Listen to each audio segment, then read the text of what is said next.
Petra Yoatake Wako Galu de Theo Tawita Otake Hebata Otake Sito Petra Yoatake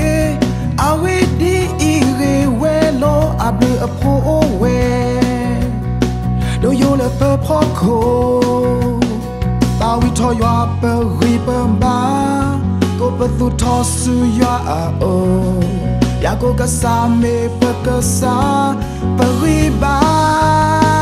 Come on, si talk potreke ya go talk taro kasa mala kepoke ya Yeshu si talk potreke ya go talk taro kasa mala kepoke ya Yeshu kasa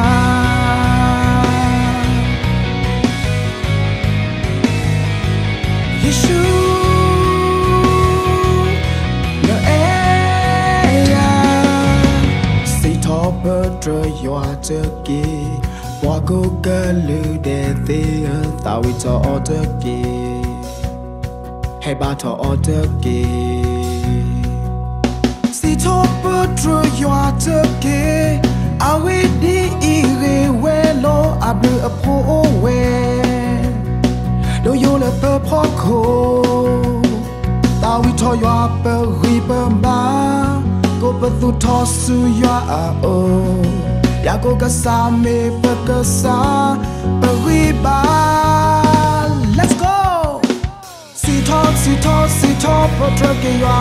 go talk taro kasa mala kepoke ya Yeshu Si talk potreke ya go talk taro kasa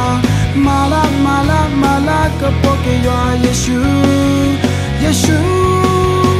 Si talk potreke ya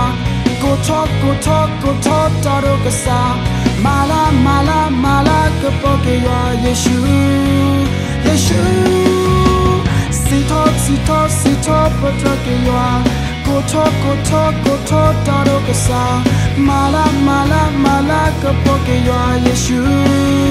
Yeshu